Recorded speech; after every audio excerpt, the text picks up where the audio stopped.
Hey guys, what's going on? I'm Robert Montez with Link Financial Advisory. This is your weekly market recap. We're going to be covering what happened from April 4th to the 11th and how it affected global markets.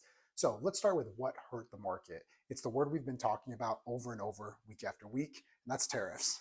When President Trump's administration announced his tariffs, I believe on the 2nd of April, we saw some major declines in the market. I think it was down 10% April 3rd and 4th, which is one of the largest declines we've seen since World War II. Now, the good news is that last week we actually saw the market finish up across the board here in the United States. So we saw the S&P finish up about 6%, the Nasdaq finished up about 5%, and then the Dow Jones Industrial Average finished up about 4%. We saw international markets have a little bit more volatility. Europe's market did end up about 1.5%, with China's markets down about 3%. So what is causing this with the tariffs? Well, specifically with China, we saw that they did a reciprocal tariff to us. So President Trump announced a 145% import tariff on all items coming into the United States.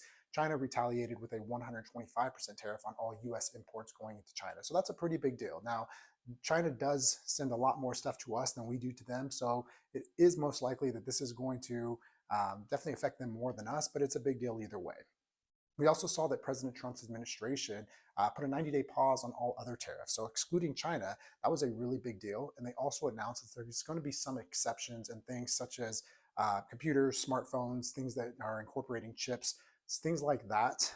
And that was really good and really big for the market. That's what we saw drive a lot of the increase we saw in the S&P as well as the NASDAQ. All in all, we saw some industries do pretty good. So I just mentioned technology was definitely back up. We saw things like consumer staples, think Walmart, that did pretty good. And then we saw financials back up as well. So what are your key takeaways? The key takeaways, guys, is that I don't think volatility is going anywhere. I think we're going to see some ups and downs. I remember a while back they talked about there was a decade where they called it the most hated bull market in all time just because it went up, but it was so choppy in getting there. I think we're going to see some stuff like that here in the near future.